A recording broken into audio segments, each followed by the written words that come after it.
सभी सनातनियों को प्यार भरे राम राम। कैसे हैं आप सभी? धर्म प्रेमियों, अपने विकास के लिए, अपने जीवन के विकास के लिए, अपने जीवन को खिलाने के लिए हम लोग दिन रात तरह-तरह के प्रयोग करते हैं। अपने जीवन के आध्यात्मिक विकास के लिए, भौतिक विकास के लिए, आंतरिक विकास के लिए, बाहरी विकास के लिए हम दिन रात प्रयत्नशील रहते हैं। और इन्हीं प्रयत्नों में से एक होता है व्रत, जप, तप, पाठ, पूजा, हवन।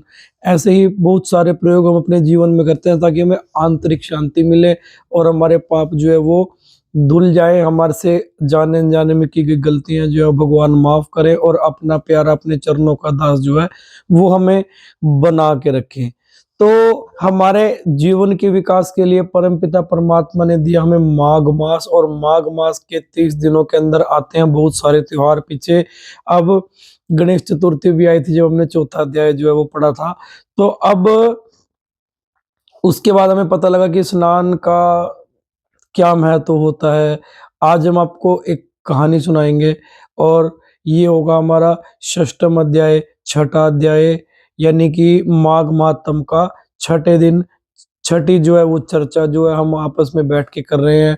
और अगर आपको ये वीडियो अच्छी लगती है तो अधिक से अधिक लोगों तक शेयर करें ताकि माघ मास की इस कथा को हम अधिक से अधिक लोगों के सामने जो है वो शेयर कर सकें, जिससे हमारा और हमारी आने वाली पीढ़ियों का विकास हो सके। और विकास तब होगा जब हम इन बातों को अपने जीवन के अंदर अपनाएँगे और इन्हें अपने जीवन के अंदर उतारने का प्रयास करेंगे। तो वीडियो को ज़्यादा लंबी ना करते हुए आइए शुरू करते हैं हम आज की वीडियो को। मैं हूँ आपका ये दोस्त युधिष्ठिर और आप देख रहे हैं हमारा यूट्यूब चैनल, जिसके माध्यम से आपका होने वाला है, हमारा होने वाला है जीवन का विकास। तो आज की जो कथा है, जो आज का माघ मास का महात्म, ये कथा है हिम और कुंडल की। हिम कुंडल एक वैश्य का वैश्य जो था, जो व्यापार करते हैं, उनका नाम था हिम कुंडल। तो कहानी शुरू होती है ऐसे। दत्तात्रेय जी कहते हैं कि हे राजन, तुम्हारे मान के लिए तुम्हें माघ मास की एक प्राचीन कथा सुनाता हूं, जरा ध्यान से सुनना। सतयुग की बात है। वैश्यद नगर में एक धनी वैश्य, जिसका नाम हिमकुंडल था, वह अत्यंत पवित्र आत्मा युक्त सत्यवादी व्यक्ति था।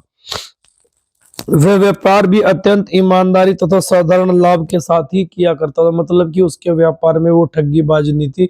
वो जो भी काम करता था ईमानदारी से कम मार्जिन रख के करता था, क्योंकि सतयुग था ना, कलयुग नहीं था आज की तरह।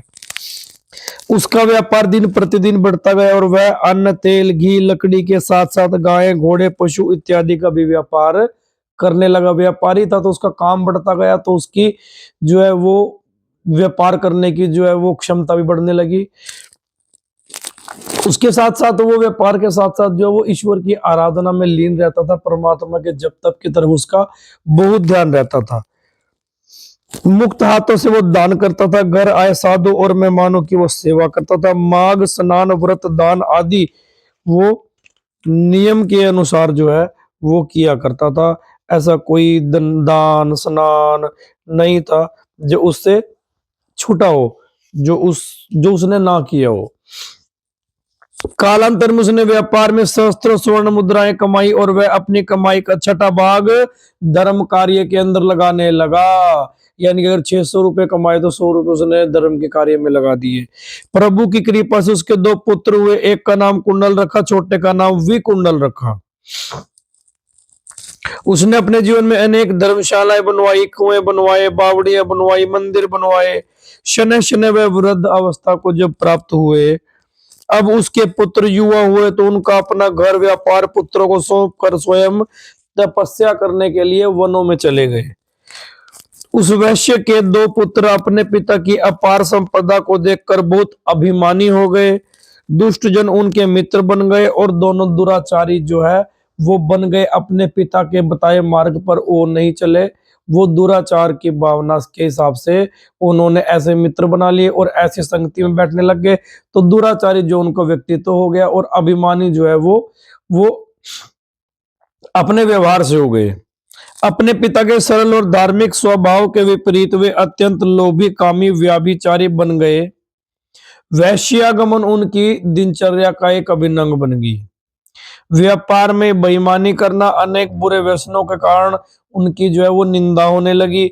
अनेक ग्राहकों ने उनसे संबंध समाप्त कर लिए और उनको व्यापार में निरंतर वो हानि होने लगी। अपने बुरे आचरण के कारण उनका धीरे धीरे धन जो है वो समाप्त होने लगा।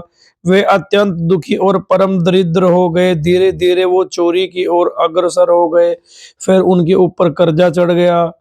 राजभय से वे नगर छोड़कर जंगलों में चले गए। जंगलों में वे जानवरों का शिकार करते और उनका मांस खाते। ये वो बेटे हैं जो एक संत के पुत्र थे, जिन्होंने अपनी ईमानदारी से अपना व्यापार किया, लेकिन बच्चों ने पिता की संपत्ति का मान ना किया, कदर ना करी, तो आज उनकी ये हालत होगी कि वो जंगल के अंदर वो जानवरों को मार के उसके मांस को खाने पे मजबूर है। एक दिन बड़े भाई पे शेर ने आक्रमण कर दिया और बड़े भाई को शेर खा गया। उसी दिन छोटे भाई को वन में एक सांप ने डस लिया, वो भी मृत्यु को प्राप्त हो गया। मरने के पश्चात यमदूत उन दोनों को धर्मराज के पास ले गए। धर्मराज ने अपनी बही में उनका लेखा जोखा देखा कि उन्होंने जीवन में किया क्या। धर्मराज को खाता देखकर यमदूतों ने कहा कि हे प्रभु, उनके जीवन का खाता देखना तो व्यर्थ है, बेकार है, इनके जीवन में कुछ अच्छा है ही नहीं। ये दोनों महापापी हैं, दुराचारी हैं, अतः इनको घोर नरक में ले जाते हैं।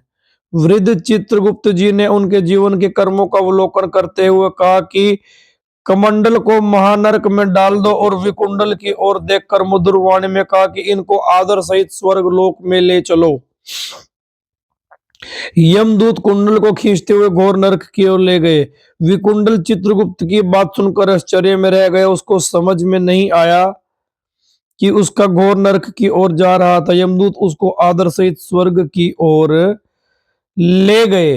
अब आगे हम 7वां अध्याय जो है वो पढ़ेंगे, तो हमें ये जानने को मिलेगा कि विकुंडल ने अपने पापों के बीच में ऐसा कौन सा पुण्य किया था जिसकी वजह से चित्रगुप्त जी ने उनका बही खाता देखा और ये बोला कि इन्हें आदर सहित स्वर्ग की ओर ले चलो। बोलिए साचे दरबार की जय। तो विकुंडल जो है वो स्वर्ग के अधिकारी हो गए हैं। आज की इस कथा को, आज की इस चर्चा को, आज के इस अध्याय को देते हैं यहाँ पर विराम। और अगर आपको वीडियो अच्छी लगी हो तो अधिक से अधिक लोगों तक शेयर करना और कमेंट बॉक्स में जय श्री राम, ओम नमो शिवाय जरूर लिखना, क्योंकि परमपिता परमात्मा की असीम कृपा से ही हम ये शक्ति पा पाते हैं कि हम बोलने की, समझने की, सुनने की क्षमता रखते हैं और हमारा शरीर स्वस्थ है, स्वस्थ रहे और हम सदा जो है परमपिता परमात्मा के दास बनकर यूं ही अपने जीवन को जो है वो दैविकता की तरफ मोड़ते हुए चले जाएं। इन्हीं बातों को आपके मद्देनजर रखते हुए देते हैं अपनी वाणी को विराम। मिलेंगे कल, इसी चर्चा को आगे बढ़ाएंगे कि विकुंडल स्वर्ग की ओर क्यों गए। कल होगा हमारा 7वां अध्याय, अहिंसा ही धर्म है। बोल सच्चे दरबार की जय।